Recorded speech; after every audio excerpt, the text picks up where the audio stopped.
Urban Sketcher Administrator from Galway, Ireland, Róisín Curé, and we're going to be talking about soul sketching. Hello, Brenda. How are you? I'm good. Hi, Róisín. Welcome to our call, and thanks for joining me today. I'm really excited because you're going to be talking to us about soul sketching, and I've already had a couple of people ask me, what is soul sketching? So can you tell us what soul sketching is about?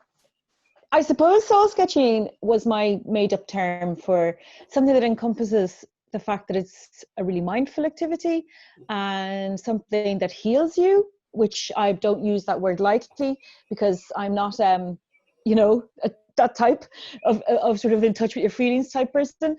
But I can't say anything other than it healed me completely from being a typical person with all the stuff that goes on for all of us. Some good stuff, some bad stuff, and life is tough, life is hard. But I have found sketching to be an incredible refuge for everything that goes on for me. And I feel that it expresses my soul in a way that I could never have predicted when I picked up my pens for the first time. Right, cool. And so about how long ago was it that you started, you got involved with urban sketching? Or maybe I should say, maybe we should back that up, like maybe you were involved in art before urban sketching. Yes, I was. I've been drawing since I was old enough to hold a pencil, and art was always my identity. It was always the thing I was good at. Mm-hmm. Every kid knows what they're good at. Well, yeah. I hope they do, but that was the thing I was good at. For me, it was a pursuit that became very serious from about, I suppose, 9 or 10. Mm-hmm. And I didn't know at the time that it was so serious. It didn't occur to me as a child that obsessing over the line in comic books like Asterix and Obelix and Tintin, that's not really a normal little girl in Ireland 9-year-old thing to do. And as my childhood turned into my teens, yeah, I found ukiyo-e, the Japanese art of ukiyo-e, the floating world, and that was really a huge revelation to the real beauty of line and pattern. And I was in a bubble of one because in Ireland we don't have a huge visual arts thing. We have enormous prowess in literature, music and poetry, but visual art we don't punch so big really. So I was kind of on my own. And then I went to art college at 17, and after a year I felt very strongly that I wasn't good enough. I wasn't part of what they defined as an artist. There was no place for someone who did what I did, which, right. How was I to know that I told stories and I told stories of life? There yeah. wasn't a thing in art college where you tell stories of life. So it kind of bumbled along, in and out, always drawing, always telling stories through comics. And then in 2012, I discovered urban sketching. Okay. And I knew from the minute I started drawing that day that I read the book that introduced me to urban sketching, I knew my life was about to change. Oh, wow. That's so cool. Yeah. Yeah. I mean, here in Canada, I don't think watercolor, the drawing with watercolor is such a big thing. And in fact, my university, I have a minor in fine arts from the University of Waterloo, and they don't even have a watercolor course there. They teach, oil and acrylic and sculpture and lithography and all those things, but they don't have a watercolor course, which I think is really shocking. But it's considered by them to be a lesser sort of blue collar kind of. I understand that. I do understand where they're coming from. Art is something that people think has to be very serious. Yes. Yes. It has to be very serious, and that remains so. And you'll find that, I mean, there's so many groups online for different artistic disciplines, and you'll find that most of the groups don't, well, I've noticed, I could be wrong, I mean, this is just a small little snapshot, but I've noticed that they aren't as interactive as urban sketching is. They certainly don't laugh at themselves and their work the way we do. Right. We don't take ourselves too seriously, and yet it is the most serious thing that I do, because I'm telling you the story of just life, and that's all there is. That's all there is, everyday life. There's no past, there's no future, there's only right now. And if I can capture something of what makes us all human, something that's universal, then I've done something absolutely enormous. And yet, it's a sketch in pen and watercolor. So it's for me, as far as I'm concerned, I've been so privileged to be able to have access to this, and I'm just lucky that I came along at the same time that Urban Sketchers was around, and because otherwise I would have gone on being utterly frustrated, which I was. Yeah, yeah. So Róisín, do you think we should have a look at some of your sketches now? Yeah, let's do it. Yeah. Yeah, okay. Share the screen here. I thought I would start off with just a map. Can everybody see that? Can you see that, Róisín? Is that filling your Yes, screen? yes, I can see that. Yep. Yes, a map of the lovely country of Ireland. And I've never been to Ireland. My ancestors come from Ireland, from Tipperary, apparently. I was a Malloy. And but I've flown over it lots of times, and when I look down, it's always green, green, green, green, green, just like they say it is. It's just fantastic. It is. It is. Yeah. So is Galway? I can't tell from this map, but are you right on the water? Yes, I'm right on the water. And last night was summer solstice, and my husband and our two of our three kids, we drove down to the shore to light a bonfire in the stones and celebrate the sunset with our friends. And it only took us about 3 or 4 minutes to get to the shore. Oh, wow. And you would have the beautiful sunset on the West Coast. You're a West Coast person. We did. And it's very underdeveloped. It happens to be a very stony beach. So we were the only people there, but that's very common where I live. Very often I'm the only person, or myself and my pal, we're the only people walking our dogs. So last night there was nobody there except us. And it was a very cross heron who wanted us to go away. So he kept shouting at us, but we just watched the tide do its thing and watched the sun go down, and it was just magical.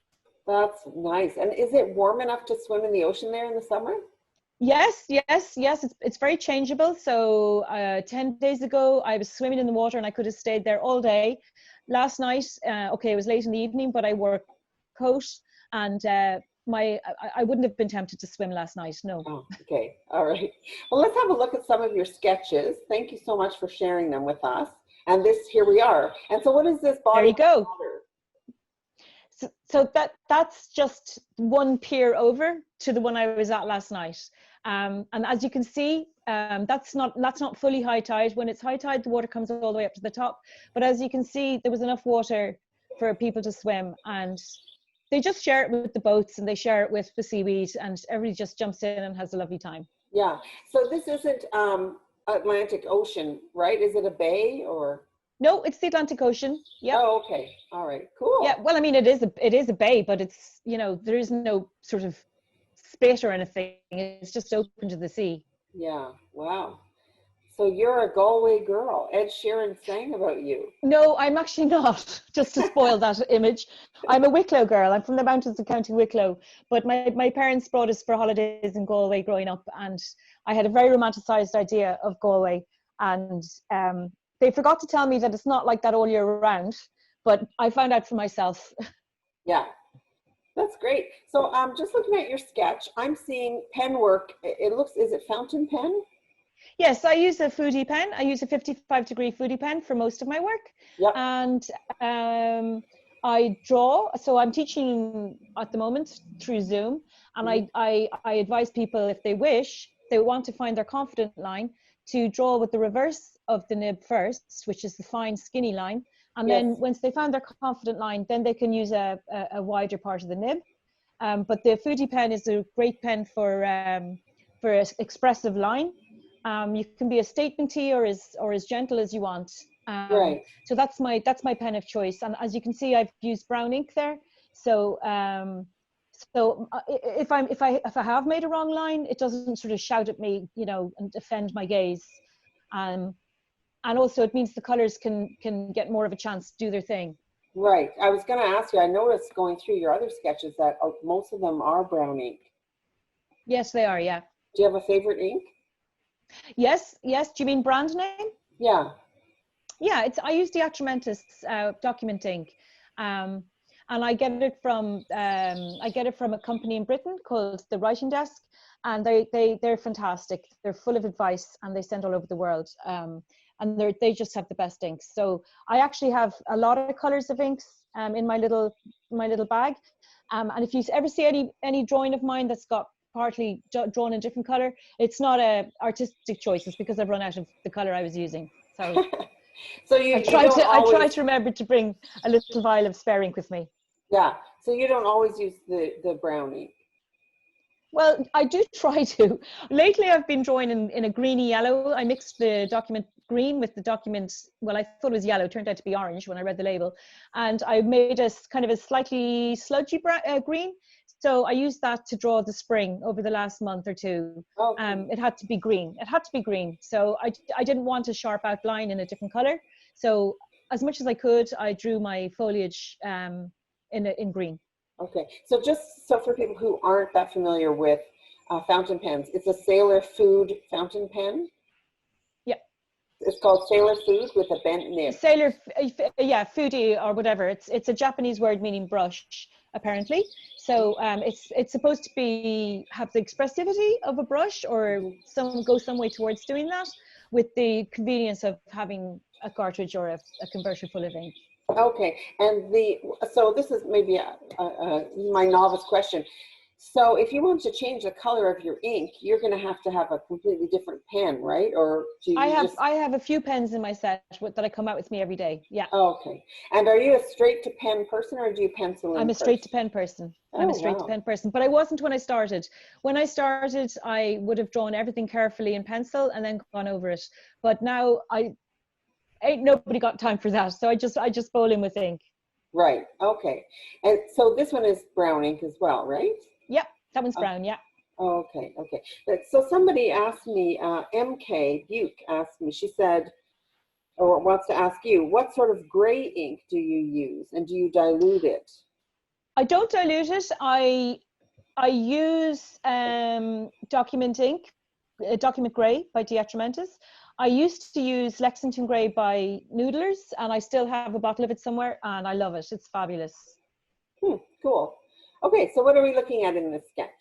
So this one is a special one to me because when COVID came out, when the pandemic broke, I had to cancel my workshops that I had planned, and like everybody else, I was thinking, well, what am I going to do now? So luckily, I had been teaching children through Zoom, and they had made me very comfortable with it because they're kids, and kids aren't self-conscious in any way. So I got used to it.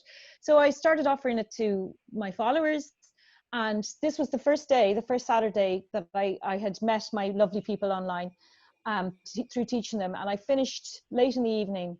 And I came out, and it was a beautiful sunny evening, and it was really, really warm. You can see how hot it was. And I called my husband, who works at home as well, and I said, any chance of a beer? And I looked up, and I saw him coming towards me, and he had 2 beers and a can, and it was just a perfect moment. I thought, I didn't have to go abroad. I didn't go anywhere. I've sat in my studio, and I've taught my students, and I come out, and there's a little table and 2 chairs, and 2 glasses and a beer. And so we drank our beer, and there was icy cold from the fridge. And my husband went off back to work, and I said, I have to record this moment. Yeah. So that's the kind of thing I'm talking about. They're very simple, small little moments, but I lost myself in the observation of the shape of the table through the rounded surface of the glass, and the direction of the shadows, and the pattern of the slats on the table on the legs, which I got a bit better at after practicing a few times. Yeah. And the light through the trees. I mean, it was just a magical evening, and I was able to capture it in a sketch that I'll never forget that evening. So yeah, it's special for you. So do you think that when a person is sketching, it's a kind of a meditative practice in a way? Yes, and I'll tell you, when I started sketching back in 2012, I remember that it was only in the very long sittings that meditative state would fall on me. Yeah. But I noticed, and I was very curious to notice that when such a feeling descended, I no longer felt cold or hot or hungry or thirsty or needed a bathroom. And I thought, this is strange. And I don't really know anything about meditation, but I began to think, this reminds me of when I had did some very little amount of meditation in my 20s. This reminds me of that. Okay. I thought, this is great. What a feeling. This feels amazing. This feels so blissful. And as time went on, I began to feel that meditative space feeling much more quickly. And another thing happened when that state descended, which was that I no longer made mistakes with my line.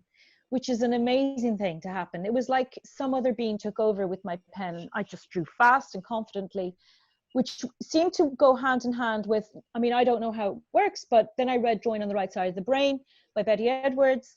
And I began to think, do you know what? I think I've switched hemispheres of my brain when I'm in this state.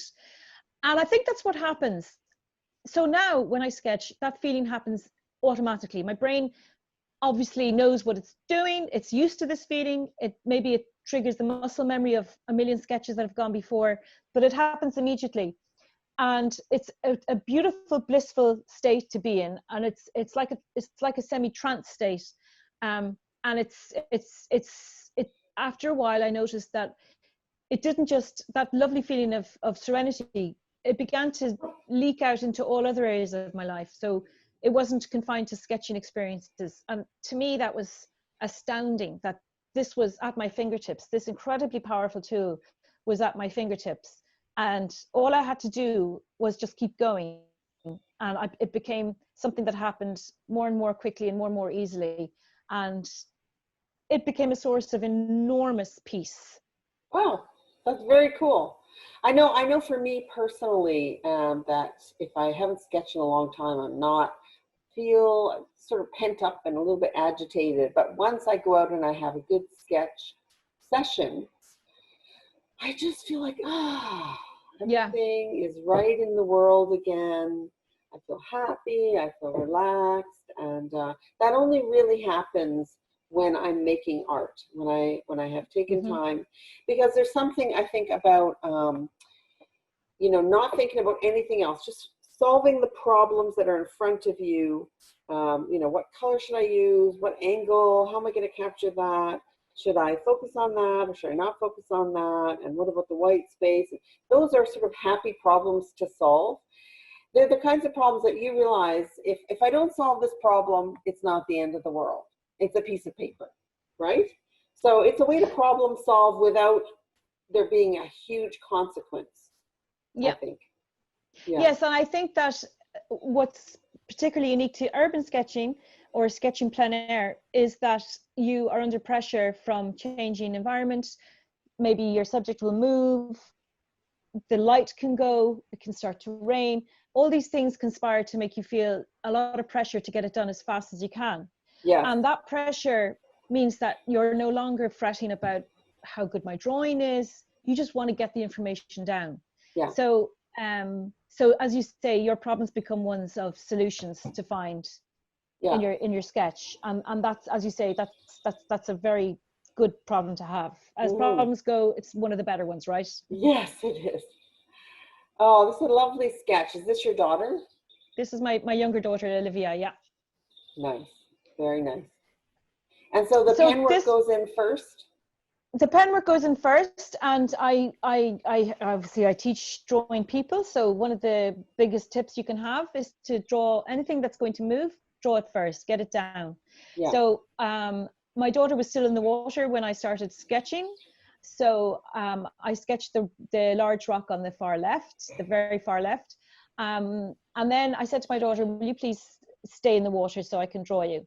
And she said, no, I'm not staying in the water. I'm done with the water. So I thought, and she got out and she found that big rock to sit on. And I saw her pose and I thought, what a gift, what a pose. So I persuaded her to stay still. I got her figure down as quickly as I could. I marked off the areas where the sunlight was hitting. Soon she began to complain that the barnacles on the rocks were beginning to mark her hands, which they were. Her skin was left with indentations all over the place. And I was like, yeah, just I'm drawing rocks, don't interrupt. Yeah, you're suffering for your art and she has to suffer for your art as well. She has to, exactly. But she's very obliging. She's an artist herself and she totally gets it, how important it is and how much it means to me. So and then the little dog, some people arrived and you can see in his pose, he's very alert. And a little boy arrived and the little dog was watching the little boy to make sure, he was okay. And he sat still. So I knew that as long as he's alert and focusing on the boy, he'd keep still. So I got him down mega fast. And then I could get on with the rocks. The rocks weren't going anywhere. The sea wasn't going anywhere. That's right. Yeah. Lovely, lovely. I love all the different shades of green and blue and brown and so on that's in these rocks, and then the light reflecting on them is also really lovely. That's right, and it was quite a magical day, and again a special day for me to remember, because my daughter suddenly, just as I'd finished her, she suddenly freaked out and said we had to go because there was a thunderstorm coming through, and she'd seen forked lightning going across the sky, and this is crazy, we're all going to die. And I said, well, I haven't painted the clouds. You know? So in the end, we sat in the car while she frantically Googled how to stay alive in a thunderstorm, and I quietly painted the storm coming in on the right. So you can see the sky darkening, and the light changing, which was I was so lucky to get that. The bright light on the left and the darkness on the right. I mean, how often does that happen? I was so lucky. Yeah, it's a great sketch. I love that. Thank you. All right. So this one is a good example of just being in the moment. Yep. So I'm a bread maker. I'm a serious bread maker. My dad was a bread maker, and I'm a bread maker, and my son is a bread maker. So we're a tradition of bread makers. Wow. My dad and I, we love to talk about the chemistry of the yeast and how it behaves, and it's a thing, you know, for us.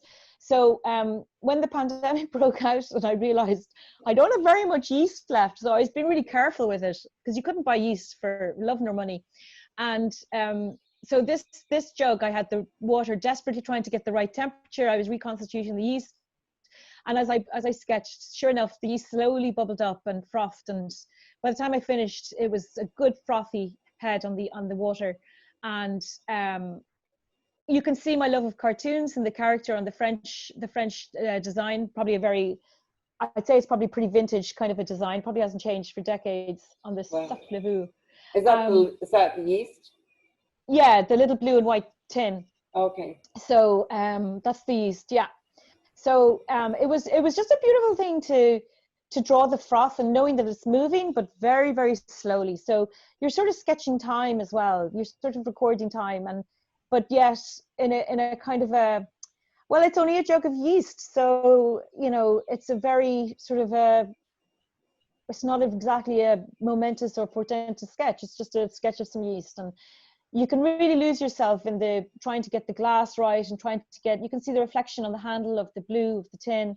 Yeah. So it's a very good thing to practice glass, especially with a colorful object nearby, so that you can train yourself to look for the colors and try and get the shapes, the reflections in. And you soon realize that you're not painting glass. You're actually painting shapes and colors, and That's you're painting, right. you're sketching the absence of color. Yeah. So it's one of those things where it's very good training. It's very good observational training. Yeah, cool. I love it. Thank you. So this is sort of a domestic scene that you'd see every day? Well, I'm a dibble for laundry. I do love to draw laundry on a washing line. I think there's something about the shadows. I was practicing a different shade of blue for the shadows and failed miserably. So I went for kind of a purpley shadow, because I admire so many sketchers who use purpley shadows, but they weren't right for me. This is Ireland. The shadows aren't purple, and it didn't come out the way I wanted to. Having said that, I still really enjoyed it, and I loved trying to capture the light on the linen. You don't think the shadows look purple because you're in Ireland? Well, I've noticed that the Portuguese guys use a lot of purple in their shadows. When I use indigo, it works fine, but I went for purple and it didn't work. So I don't know why. Maybe I used the wrong shade of purple. Well, it looks like shadows. It just wasn't our shadows on that day. Really? That's interesting. Yeah. I know. Yeah. Like the reflection of the way the sun hits and these kinds of things. Yeah. I mean, I have another Portuguese friend who uses, I think he uses cobalt blue or ultramarine. I can't remember which one, but he uses a very strong blue for the shadows. And then you look at Shari with her turquoise on the snow. So the shadows, somebody asked me the other day on Facebook, are shadows not gray?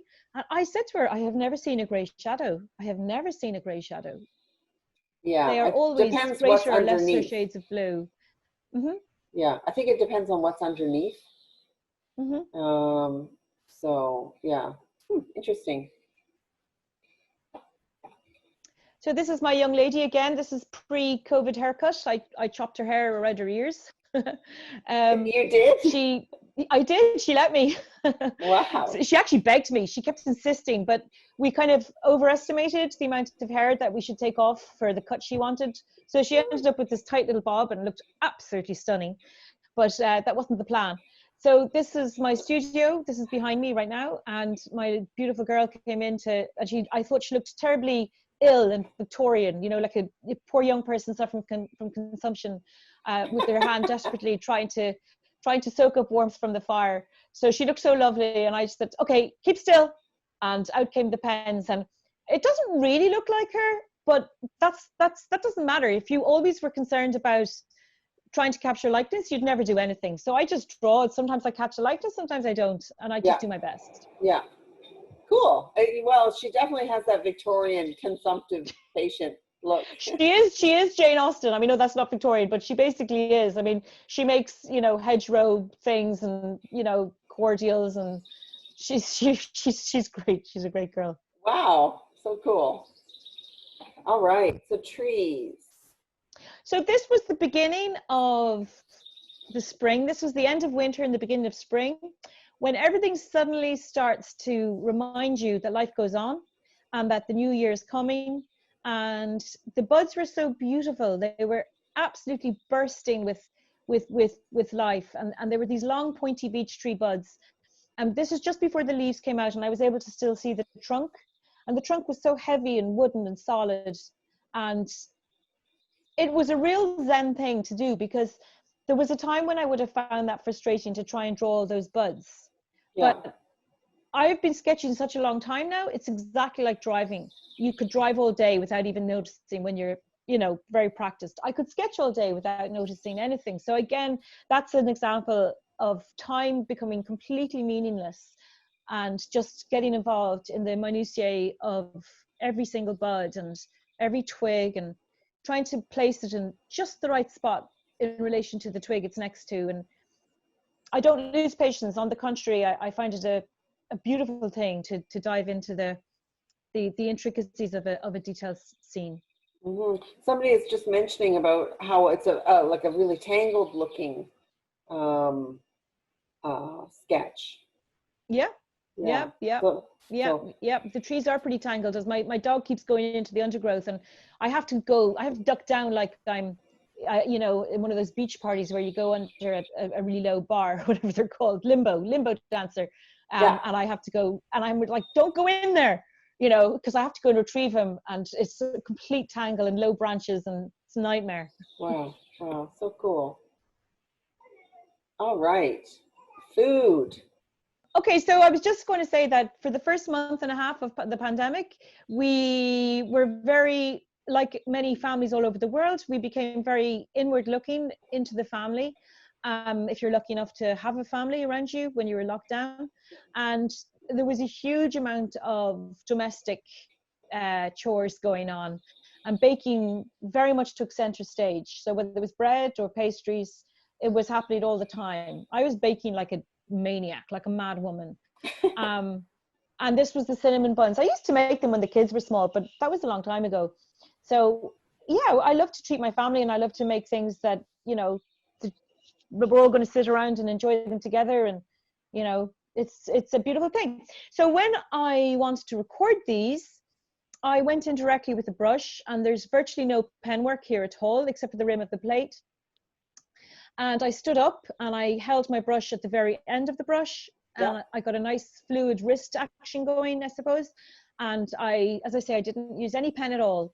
I just built up my colors and brushwork. And then I realized that that was the ideal way to paint baking, because there aren't any hard lines anywhere. Right. So there's just a selection of different shades of brown. So that's why I offered it as my challenge for the Sketch Talk Challenge back in, I think it was the beginning of April. And I found it really, really satisfying and rewarding for me. And I figured that my people who would like to do a challenge, I figured they would enjoy it too. So it was a great pleasure when I saw so many people sending me pictures of baking that had been done directly in watercolor. Yeah. So I think, you might have touched on something there, that maybe that creative process that's involved in baking is that you're getting the same kind of satisfaction that you're getting from sketching. Because they're both very creative, right? You put a lot of your heart and soul into those things. Not for me, Brenda, not for me. I follow recipes. I know many people like to wing it. When it comes to baking, I like to follow recipe. And I suppose the difference is with sketching and baking. Yes, I agree with you, it's creative and it's very hands-on. But with sketching, I completely lose myself Okay, right, yes. into one scene. And with baking, you're sort of flying around the kitchen doing all kinds of stuff. But with sketching, you're just still. Well, I am when I do it. I'm still, and everything just falls away. Whereas the baking, I certainly wouldn't be in that Zen space. I would be chatting. I would be messing with my phone. You know what I mean? Yes. All right. Let's look at your next sketch. Oh, more baking. Wow. So again, this was something that clearly did. This is after I started doing sourdough. And my sourdough got better and better, and this was one of my better results, and it was such a pretty crust. But again, I wanted to sketch it for the sheer sake of enjoying the paintwork, because there's nothing to draw there, right? It's just a roundy loaf of bread. So I just really zoned in. You know, the way in some art courses they teach you to look at that lines in your hand and to lose yourself in the lines in your hand, or maybe a crumpled up tissue. Well, that was similar. It was a completely amorphous kind of a thing, and it was just a question of this flow of brown here, this here. And when it was completely dry, then I went over the tiny cracks with one of my finer pens, and I picked out the cracks, and that was it really. But it was just an example of losing yourself in the joy of paint rather than trying to record information as such. You know, like I say to my kids that I teach, I want you to pretend you're an alien and you're reporting back to the alien commander back at the spaceship, and they've never seen a loaf of bread before. They don't know what the surface of sourdough looks like, and you have to give them the information in paint, in a sketch, which makes their focus go from, right, I am painting bread, and it changes their focus to, I have to tell this commander what bread surface is like. They don't even know about, the commander doesn't even know about 3 dimensions, never mind such a concept as bread. So it makes kids look for information rather than an object that's well drawn. Right. So they end up having a beautiful drawing by default. Yeah. Cool. So this one was another beautiful evening with my daughter, my younger daughter. I was quite funny because I was so growing up in the mountains of Wicklow, and also when I was in university, one of the subjects I took in second year was botany, and I really enjoyed mycology, the study of fungi. I really enjoyed it, and I began to get an eye in for different fungus that I would come across in the mountains where I grew up, and I also got my nose in. So some fungi are really stinky, and there's one called a stinkhorn, and it smells like carrion to attract flies so that they, you know, lay their eggs, whatever, and the spores get carried away and, you know, passed around. So I was sitting there in this field and I could smell a stinkhorn fungus. Wow. And I said to my daughter, that's funny, I can smell a stinkhorn. I said, it smells just like carrion. And I realized it was carrion. There was the remains of a fox right behind me. Oh my gosh. And it was gross, but it was just funny that because of my growing up in the mountains, my first thought was the fungus rather than the very obvious thing, which was a dead animal. Yeah. But yeah, so I said to my daughter, my other daughter, when I got home, she asked me how my sketch went. I said, yeah, it went really well, but I was distracted by a dead fox. And she said, what, how was the dead fox? What was he doing that distracted you? And I said, no, I was distracted by thinking about it. How could a dead fox distract you? But it was funny. But anyway, my other daughter was nearby, and she drew from a different angle, and it was just a very special, one of our lockdown moments. It's just a couple of 100 meters from our home, so, you know, we could go there. And again, it's just a very serene, unimportant, uneventful moment, but one that I'll always remember. Yeah, well, that's cool. Sketches are like that, right? Yeah, exactly. So this is more or less the same deal. This was coming down very early one morning when the rest of the family were still sleeping, and I saw the plastic bottle of 7-Up on the table, and, you know, when is a plastic bottle of 7-Up ever going to feature in an art gallery? But the shadow it threw was so pretty with the morning light going through it, and I decided I had to capture it. And you've got brown ink and green ink. Exactly. Well spotted. So the 7-Up bottle is in green ink. I figured I didn't want the heaviness of the brown outline, so I went with the green. And then I like to keep a very limited palette, as my students will know that you've got a limited palette, you're not going to get a clash. So I kept it to those are the genuine colors. There's the green table mats were still on the table. There was the green grass peeking in from outside the window. And then there was this beautiful green 7-Up bottle. But I kept my colors to a bare minimum, just the Payne's grey, the yellow ochre, and the green, and then the tiny pop of red on the middle of the 7-Up bottle. And, I finished my sketch, breathed a happy sigh of contentment, and realized an hour and a half had gone by and I'd done nothing. But, that's what's lovely, that time becomes totally meaningless. That's right. Cool. So this one was on my own. It's just next to another place that my daughter and I had sketched together. This is around the corner from where I live.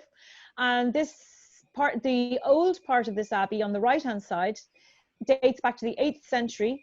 And the bit with the red window on it, that is 19th century. And it's a mausoleum for the family who lived in the ruined house that's just up the road from me. And Sir John Betjeman wrote a poem. And it's on the plaque, which is just outside the door, and it's about time, and it's about how the family who was once ruling the whole area have faded away. And I can't read it now because I have my glasses on, but he talks about rakes and spinsters, and how now that they're just sheep grazing on top of them, which is the most beautiful thought, really. It's about nature coming back, and no matter what sort of life you led, it all evens out in the end. And that was a lovely moment when I sat there and sketched that evening with the birds and the tranquility. There's never anybody around. We live in a very, very underpopulated part of Galway, and I have the place to myself most of the time. That's so nice. Well, especially when you're in a COVID quarantine, it's nice that you can get out, get some fresh air, be out in nature, and not have to worry about it. That's exactly what happened. I mean, every year that's come and gone over the last 10, 12 years, I, like everyone else, just lives this fast, busy life. But this time I stopped and I looked around me and I recorded my home and my immediate environment. And it was a really beautiful time. I'll never forget this time. It was beautiful. This was my carefully edited kitchen. You can't see any of the mess, not really. Okay. So these are and also my sketches tend to look a lot nicer than reality. So it's pretty grubby, that wall, needs a fresh coat of paint, but I wasn't going to put that in my sketch. But I was really attracted to the colors of the 3 vintage French signs that I love so much. And it's nice to have that sketch because the bobble hat tea cozy, that was a recommissioned hat, that's now gone to its maker and has been replaced by a beautiful homemade one that my daughter made. So kept our tea warm for many years. I know. You know what I think your sketches are doing for me anyway, Róisín, is they're inspiring me that I need to look around my home a little bit more and to see it in a new way, because sometimes I have to be honest, I'm not that inspired to sketch the inside of my own home because I see it every day. But it can be very meditative and you can also. Yeah, that's true. And also, Brenda, you can style your own home. I mean, most of us have bought things to color coordinate with our home, right? We might have a red theme going on our kitchen, or we might have a stainless steel theme going on our kitchen, or whatever it is. We've probably made some sort of effort to make it look nice. Or maybe our living room, maybe our bedroom. We've probably got one part of the house where our particular taste is taking center stage. So it's a really nice thing to do to draw that, to sketch that, and you can edit out the colors and just stick to 2 or 3 colors, and you're going to really enjoy it. Get those cushions out, paint them, and something that you like in your home. Doesn't even have to be your decor. It could be crockery, or it could be anything. Yeah, that's good. Thank you for sharing this. It's really helpful. So now this is you responding to somebody else's sketching challenge. Correct. This is Lapin. Lapin he said, draw your house plant, I'm not sure if he specified house plant, but draw a plant with as much accuracy as possible. So Lapin was talking, he was preaching to the converted here, because rather than find it tedious, I like Lapin, I like to lose myself in the drawing and just draw every leaf, draw every spike. So this was a particularly pretty plant that I really like. Now the color green isn't quite right, it needs to be a bit darker, but you know, I didn't have the right green. I have it now. I didn't on the night, but so what, big deal.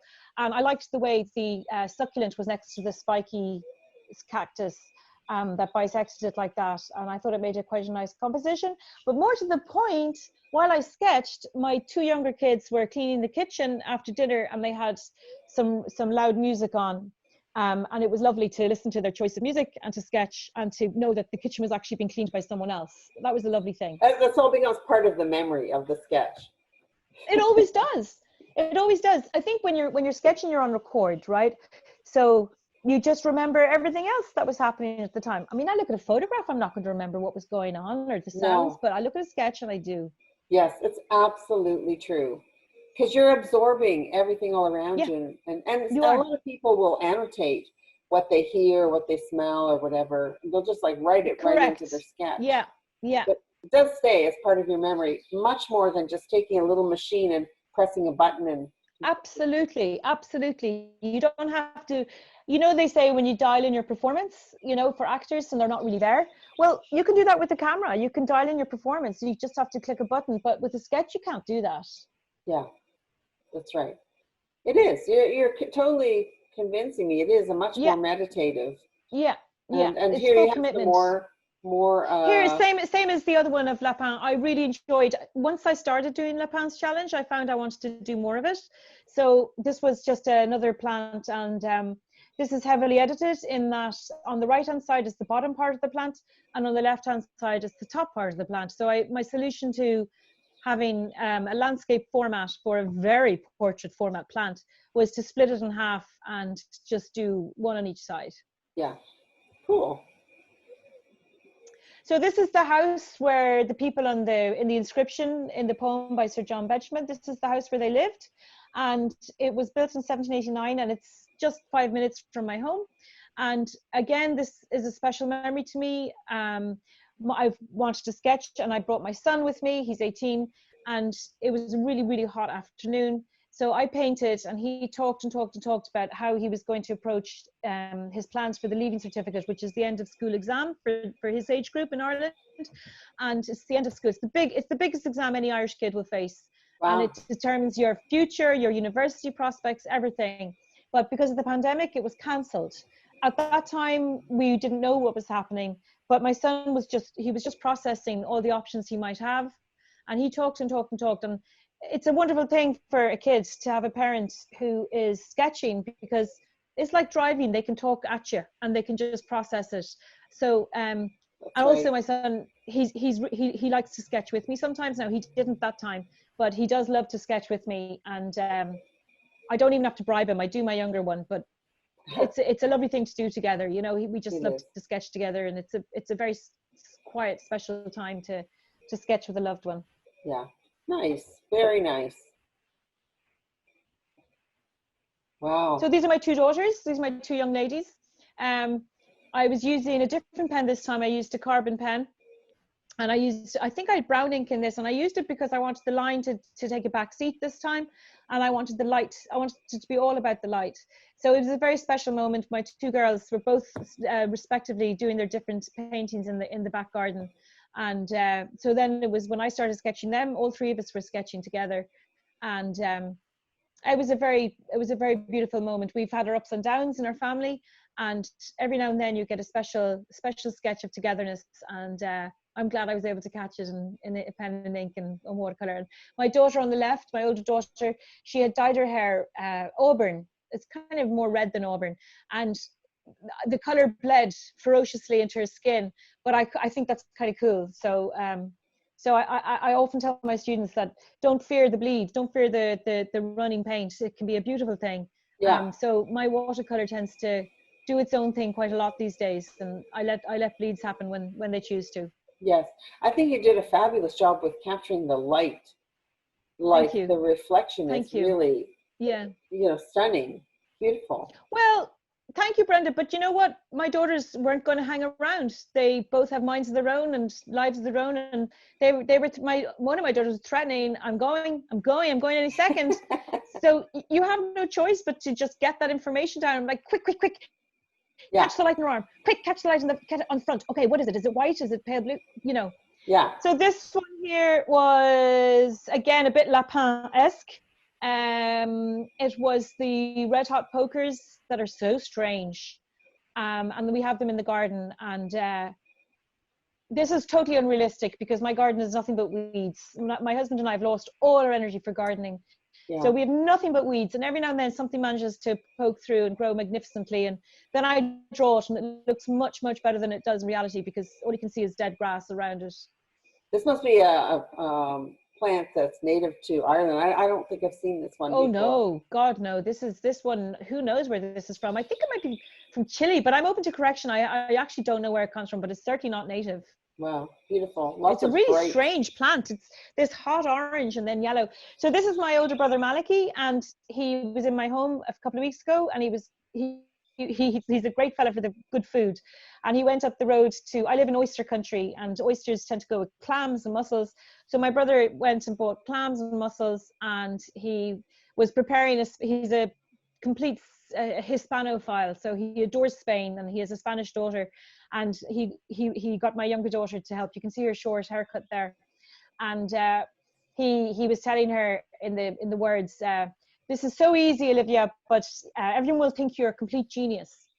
So she was being sous chef for him, and I caught him chopping onions and putting it all together, and my daughter is sipping elderflower cordial that she just made. So it's a nice memory.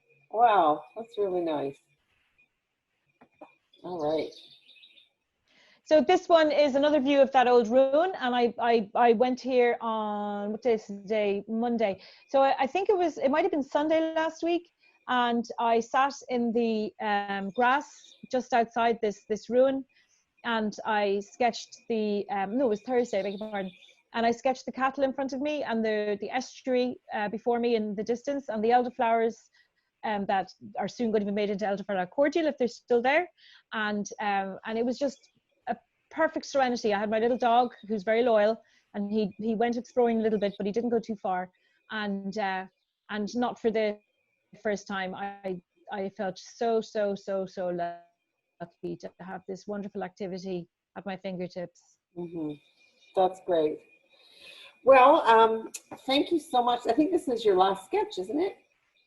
I think it looks like it is. Yeah. Great, super. Well, thank you so much, Róisín, for sharing your sketches with us. And I just want to take a moment to mention that normally Studio 56 is organizing travel workshops with wonderful artists like Róisín. But with the pandemic, we've now pivoted, and we're focusing on online workshops and things like this live streaming interview.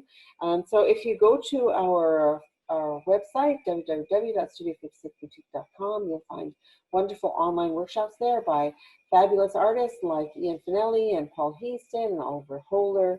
So please check that out. Our next live streaming interview is going to be with Stephanie Bauer on Saturday, June 27th at 1 o'clock Eastern Daylight Time. If you're not sure what that time is, go to Google and do a search for time zones. This interview is being recorded right now, and it's going to be featured on the Studio 56 YouTube channel, and you can find that by looking for Studio 56 for Creatives. So thank you so much, Róisín. My absolute pleasure. And Brenda, thank you so much for inviting me on. I mean, as you know, I'm a true believer when it comes to sketching. I love to see more people taking it up and coming to people like your wonderful instructors. And I offer Zoom classes at the moment. I've got a new term starting next week. So, there's lots and lots of different people helping you on your journey. And it's all good. It's a wonderful way to spend your time, and yeah, really happy to share it. for people who are in this on this call right now, if they wanted to take one of your Zoom classes, are you admitting new students? Yeah, I have a few offerings. I have my Saturday afternoon for Europe is completely full, but I have lots of places in the morning class on Saturday.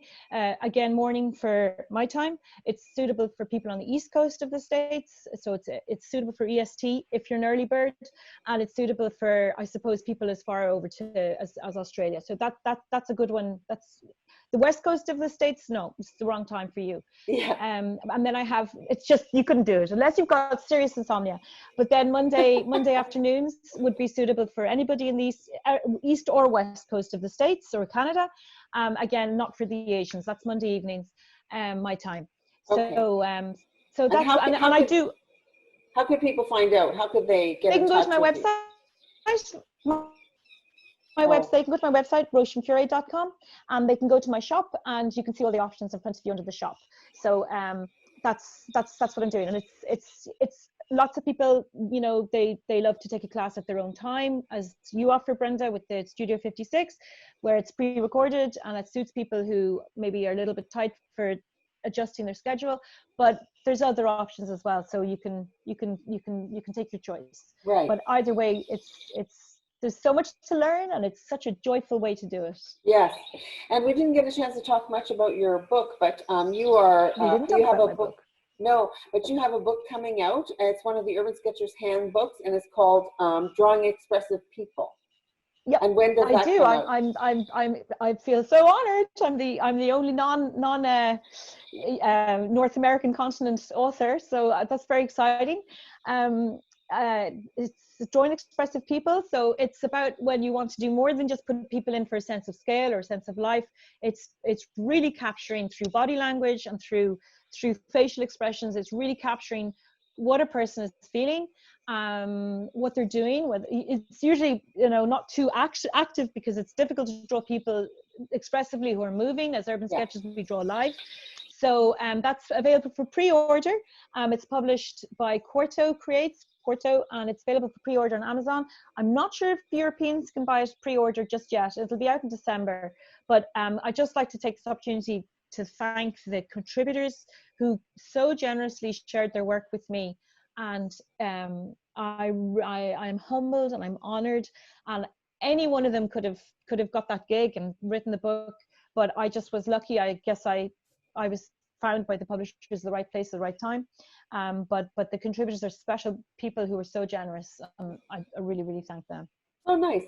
And you have a couple of other books, and I'm afraid I didn't have an image of them. Otherwise, I'd flash up the image in the screen so we could show I don't have it here either. I have it here somewhere in my studio, but I can't put my hands on it.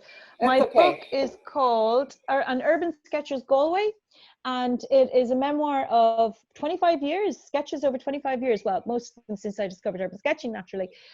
Living and working in Galway City, and attending university here, and, you know, meeting the love of my life and raising children, and how urban sketching became a very intricate part of that life here. Mm-hmm.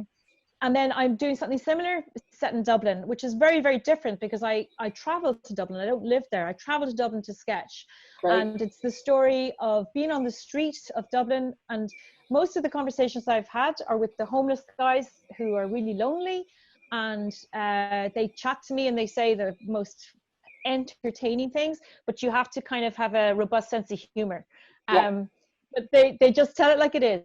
Yeah. But I love that. I love going to Dublin. Dublin has stolen my heart afresh. I did not see that one coming. I thought about, just draw Dublin. It's a really good idea, you know, good market. But actually Dublin has got under my skin in a way that I'd forgotten. I haven't lived there for a long time. Wow. So I'm looking forward to getting back now that the lockdown is starting to lift a little bit. Yeah.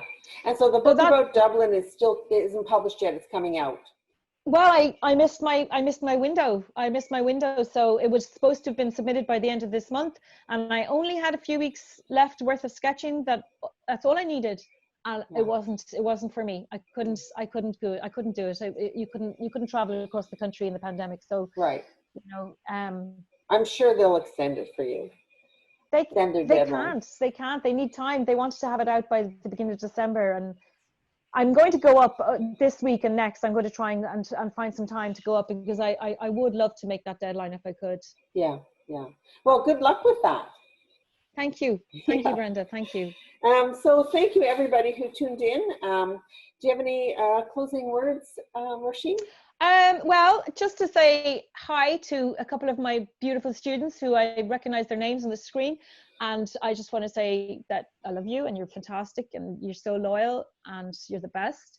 And to anyone else who follows me, thank you for the honor. Thank you for the honor. And I really do love you all. I mean, I share myself on the screen whenever I put a sketch up, because the way I see it is we're all in this together. Yeah. I don't sort of do any, you know, pretentious kind of stuff. I don't do that. What you see is what you get.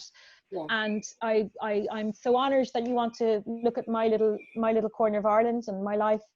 And I hope I return the favor by keeping you entertained. That's what I want to do, entertain you. And I want to inspire you if I can. Yeah. So yeah. Super. Well, thanks everybody for tuning in, and hope to see you Saturday when I'm interviewing Stephanie Bauer. And thank you so much, Róisín. Have a good day, everyone. Don't worry, better days are on the horizon. Bye-bye for now. Better days. Bye-bye. Bye-bye, Brenda. Bye-bye.